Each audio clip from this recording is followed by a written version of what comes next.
पहला है कि हाल ही में मानव तस्करी जागरूकता दिवस हर साल जो है किस तारीख को मनाया जाता है। तो मानव जो तस्करी दिवस जो है जो मनाया जाता है हर साल 11 जनवरी को मनाया जाता है, ठीक है। और इसकी शुरुआत कब हुआ था? तो ये जो शुरुआत हुआ था ये 2007 से शुरू हुआ है। तो ये भी आप ध्यान में रखिएगा कि बाइट एग्जाम में पूछ देगा इसकी शुरुआत कब हुआ था। तो 2007 में इसकी शुरुआत हुआ था। अगला क्वेश्चन की तरफ बढ़ते हैं। अगला क्वेश्चन क्या है कि हाल ही में क्या है ट्रैक एंड फील्ड न्यूज़, क्या है ट्रैक एंड फील्ड न्यूज़ द्वारा किस खिलाड़ी को best male javelin thrower in the world 2024 का खिताब दिया गया है। तो यह जो खिताब दिया गया है नीरज चोपड़ा को दिया गया है, ठीक है। यहाँ से नीरज चोपड़ा को याद रखिएगा। साथ ही यहाँ से और याद रखने की बात है तो नीरज चोपड़ा से कुछ इंपॉर्टेंट सवाल भी है, ठीक है। तो अभी जो है नीरज चोपड़ा जो पेरिस ओलंपिक हुआ था, पेरिस ओलंपिक, इसमें जो है जो कितना मीटर भाला फेंका था तो 89.45 मीटर। ये भी आप ध्यान में रखिएगा, इतना मीटर। और जो नीरज चोपड़ा हैं इनको किसके द्वारा ये पुरस्कार दिया गया है? तो American sport magazine track and field news जो है ये इनको अवार्ड देगा। और साथ ही यहाँ से ये भी याद रखना है कि अर्जुन अवार्ड जो है, अर्जुन अवार्ड इनको कब दिया गया है नीरज चोपड़ा को? तो 2018 में दिया गया है, ठीक है। अर्जुन पुरस्कार अगर पूछेगा तो 2018 में। मेजर ध्यानचंद अगर पुरस्कार पूछता है तो 2021 में दिया गया है। उसके बाद पद्मश्री कब दिया गया है? तो 2022 में दिया गया है। तो ये सब इंपॉर्टेंट सवाल है, इसको आप लोग जरूर ध्यान में रखिएगा ताकि यहाँ से सवाल जब भी आएगा तो उसको आप सोल्व कर पाएँ। तो चलिए अब अगला क्वेश्चन की तरफ बढ़ते हैं। और अगला क्वेश्चन क्या है? क्वेश्चन नंबर 3 है, हाल ही में एक दिवसीय अंतर्राष्ट्रीय में सबसे तेज 4000 रन बनाने वाले पहले भारतीय महिला खिलाड़ी कौन बना है? तो 4000 जो रन बनाया है वो कौन खिलाड़ी है? तो ये जो खिलाड़ी है हमारा स्मृति मंधाना है, ठीक है। ये 4000 रन बनाई है, ठीक। साथ ही यहाँ से ये भी याद रखने लगे जरूरी बात है कि जो स्मृति मंधाना जो 4000 रन बनाया है तो यह कितने पारी खेलकर यानी कितने मैचों खेलकर बनाया है? तो मैचों की संख्या भी आपको याद रखना चाहिए। तो ये 95 मैच खेला, ठीक है। यहाँ से 95 मैच याद रखना है। साथ ही यहाँ से एक और याद रखना है कि एक कैलेंडर ईयर में सबसे अधिक शतक लगाने वाली विश्व की प्रथम महिला क्या है? वर्ल्ड की प्रथम खिलाड़ी बनी है, यही है एक ईयर में सबसे ज़्यादा शतक लगाने वाला। चलिए यहाँ से हो गया। अब आते हैं अगले क्वेश्चन की तरफ। क्वेश्चन नंबर 4 है, कहते हैं हाल ही में किसके द्वारा मल्टी लेवलिंग क्लोथिंग सिस्टम, जिसका नाम क्या है? हिम कवच। यहाँ से इस वर्ड को आप याद रखिएगा, हिम कवच।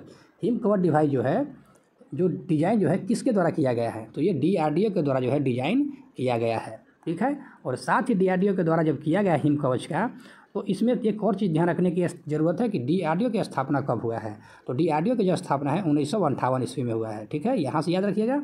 और साथ ही यहाँ से रखिएगा कि इसका हेडक्वार्टर कहाँ पे है? तो हेडक्वार्टर जो इसका जब हो जाएगा तो न्यू दिल्ली में हो जाएगा, ठीक है। न्यू दिल्ली आप याद रखिएगा। साथ ही इसका जो चेयरमैन अगर पूछ देता है तो चेयरमैन अगर पूछते तो समीर बी कामत हो जाएगा, ठीक है। समीर बी कामत हो जाएगा, ठीक है। ये कामत ये आप इतना ज़रूर याद रखिएगा। चलिए आगे बढ़ते हैं और अगले क्वेश्चन की तरफ बढ़ते हैं। क्वेश्चन नंबर 5 की तरफ कि आर्टिफिशियल इंटेलिजेंस एक्शन समिट जो है इसका आयोजन किस देश में किया जाएगा? ये बहुत इंपॉर्टेंट क्वेश्चन है। तो AI से रिलेटेड है, जो आर्टिफिशियल जो इंटेलिजेंस है इससे रिलेटेड इसका जो समिट जो है कहाँ पे होगा? तो ये जो होगा फ्रांस में हो जाएगा, ठीक है। फ्रांस में जो है पेरिस से यहाँ पे इसका आयोजन होगा, ठीक है। तो यहाँ जब इसकी आयोजन होगा तो भारत की तरफ से कौन इसमें शामिल होंगे? तो भारत की तरफ से होंगे हमारे प्रधानमंत्री होंगे, ठीक है। और साथ ही यहाँ से ये भी याद रखना है कि कब इसका होगा? तो 10 से लेकर 11 फरवरी तक होगा, ठीक है। फरवरी 2025 में होगा, ठीक। यहाँ से भी याद रखना है। और भारत की तरफ से कौन होंगे शामिल? तो हमारे प्रधानमंत्री नरेंद्र मोदी जी भाग इसमें लेंगे। और इसका उद्देश्य क्या है? तो AI जो है ना, AI इसके क्षेत्रीय जो है इसका क्षेत्र में जो है इनोवेशन एंड टैलेंट को बढ़ावा देना है। यानी AI के क्षेत्र में जो है बढ़ावा देने के लिए जो है आयोजन किया जा रहा है। चलिए आगे बढ़ते हैं और अगला क्वेश्चन क्या कहता है कि हाल ही में चर्चा में रही इरा यादव का संबंध किस खेल से है? तो इरा जो यादव है उसका संबंध किस खेल से है? तो आपको याद रखना चाहिए यहाँ से इरा यादव का जो है किस खेल संबंध है? तो ये है क्रिकेट से है, ठीक है। तो आप क्रिकेट यहाँ से जरूर याद रखिएगा। और कौन सा खिलाड़ी है? तो अंडर 19 का ये खिलाड़ी है, ठीक है। ये अंडर 19 का है, ठीक। अब इससे बहुत इंपॉर्टेंट जो सवाल है उसको आप जरूर याद रखिएगा। इसका जो अभी उम्र है इरा यादव का उम्र कितना भी हो रहा है? तो मात्र 14 साल, ठीक है। मात्र 14 वर्ष की है। और ये कहाँ की है, तो ये मुंबई की है। ठीक, यहाँ से ध्यान रखिएगा, मुंबई की खिलाड़ी है। साथ ही ये किसके किसके विरोध खेले थे, तो मेघालय के विरोध ये खेल चल रहा था। ठीक है, और यहाँ से ये भी ध्यान रखना है कि ये जो है अभी जो रन बनाए हो, कितना रन बनाया है, तो 346 रन बनाई है। ठीक, और साथ ही यहाँ से यह ध्यान रखना है, यह जो ट्रिपल सेंचुरी बनाने वाली भारत की पहली महिला बना है। इससे पहले जो है 2013 में, कब, 2013 में जो है स्मृति मंधाना जो है 224 रन बनाई थी। इसका रिकॉर्ड जो है ये तोड़ दिया है। ठीक है, यहाँ से इतना ही इंपॉर्टेंट क्वेश्चन बनता है जिसको आप लोग के लिए ज़रूरत है। चलिए अगला क्वेश्चन की तरफ बढ़ते हैं। क्वेश्चन नंबर 7, हाल ही में 13 जनवरी को प्रधानमंत्री जम्मू कश्मीर में जेड मोर सुरंग का उद्घाटन किया है। इस सुरंग की कुल लंबाई कितना है, तो इस सुरंग की लंबाई कितना है, तो 6.5 किलोमीटर है। ठीक है, तो 6.5 किलोमीटर है। तो यहाँ से जो जेड मोर जो सुरंग है, MOR जो सुरंग है, इसको थोड़ा सा ध्यान रखना जरूरी है, क्योंकि यहाँ से पूछ सकता है कितने लेन का है, तो ये 2 लेन है। ठीक है, 2 लेन यह जो है टनल है। ठीक है, यहाँ से ये ध्यान रखना है। साथ ही यह कहाँ से कहाँ तक है, तो गगनगिर से लेकर, क्या है, गगनगिर से लेकर कहाँ तक है, गगनगिर, और किसको जोड़ता है, ये जोड़ता है सोनमर्ग को। ठीक है, किसको जोड़ता है, तो सोनमर्ग को जोड़ता है। ठीक है, यहाँ से ये रखना है। ठीक है, और यहाँ से एक और ये पूछता है कि किस पे स्थित है, तो ये NH1 पे स्थित है। यहाँ से ये भी सवाल इंपॉर्टेंट बनता है। यहाँ से एक और सवाल पूछ लेगा आपसे कि यह जो है जो बन रहा है सुरंग है, तो इस सुरंग में कुल कितना लागत लग रहा है, तो 2378 करोड़ लग रहा है। ठीक है, 2378 करोड़ लग रहा है। साथ ही यह किसके द्वारा निर्मित किया जा रहा है, तो निर्मित जो किया जा रहा है NHIDCL के द्वारा यह निर्मित किया जा रहा है। अगर कंपनी के पूछेगा तो NHIDCL के द्वारा निर्मित किया जा रहा है। चलिए यहाँ से इंपॉर्टेंट क्वेश्चन हो गया। अब बढ़ते हैं अगले क्वेश्चन की तरफ। अगला क्वेश्चन कहता है कि हाल ही में, यानी कब है कि जनवरी महीना में, यानी 13 जनवरी से प्रयागराज के कुंभ मेले का शुरुआत हुई है। ठीक है, कब शुरू हुआ है, तो 13 जनवरी से हुआ है। यहाँ क्या कहते हैं, यूनेस्को द्वारा किस वर्ष कुंभ मेला को जो है अमूर्त सांस्कृतिक धरोहर सूची में शामिल किया गया है, तो अमूर्त जो धरोहर शामिल किया गया, तो ये सब कब शामिल किया गया है, तो 2017 में शामिल किया गया है। और यहाँ से इंपॉर्टेंट, बहुत बड़ी इंपॉर्टेंट क्या बनता है कि यूनेस्को ने कुंभ मेले को किस रूप में वर्णित किया है, तो पवित्र घरे, क्या किया है, पवित्र घरे का त्योहार इस नाम से जो है ना, यह क्या है, वर्णित किया है यूनेस्को। ठीक है, और यहाँ से एक और ध्यान देना है कि इसके बाद सेकेंड नंबर का जो है सबसे फेमस मेला कौन सा होता है, तो गंगा सागर होता है।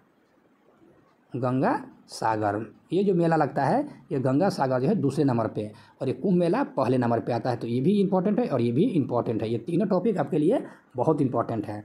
चलिए अगला क्वेश्चन की तरफ बढ़ते हैं। और हाल ही में नवीन और नवीकरणीय ऊर्जा मंत्रालय द्वारा जारी रिपोर्ट के अनुसार भारत की नवीकरणीय ऊर्जा क्षमता दिसंबर 2023 से लेकर 24 तक कितने प्रतिशत वृद्धि हुआ है, तो ये वृद्धि हुआ है 15.84% तक वृद्धि हुआ है। ठीक है, यहाँ से इतना इंपॉर्टेंट है, इसमें जो है आप इसको याद रखना आपके लिए बहुत ज़रूरी है, क्योंकि यहाँ से सवाल आपसे पूछ लेगा।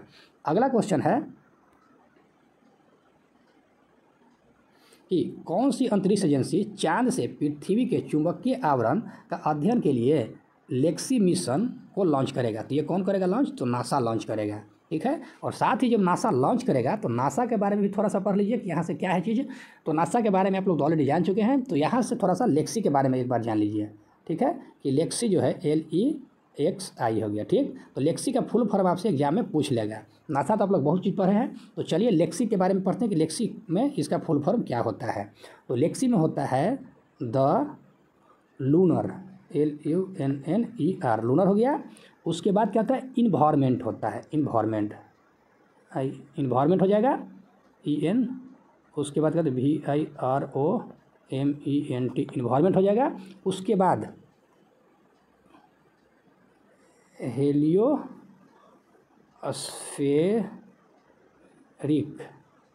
X ray imager, IMAGER, imager हो जाएगा। ये इसका फुल फॉर्म होता है। तो आप इसको फुल फॉर्म जरूर याद रखिएगा कि क्या होता है full form, the lunar environment heliospheric X ray imager इसका फुल फॉर्म होता है, जो आपको याद रखना बहुत ज़रूरी है।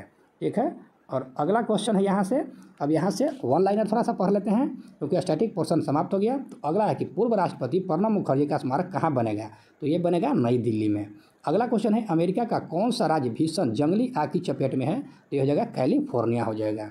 हिमाचल प्रदेश लोक प्रशासन जो है लोक प्रशासन का नाम बदलकर किसके नाम पर रखने की मंजूरी दिया गया है, तो ये डॉक्टर मनमोहन सिंह के, जो भी हाल ही में इनका निधन हो गया है। जोसेफ हॉर्न को किस देश के राष्ट्रपति के रूप में चुना गया है, तो ये लेबनान का।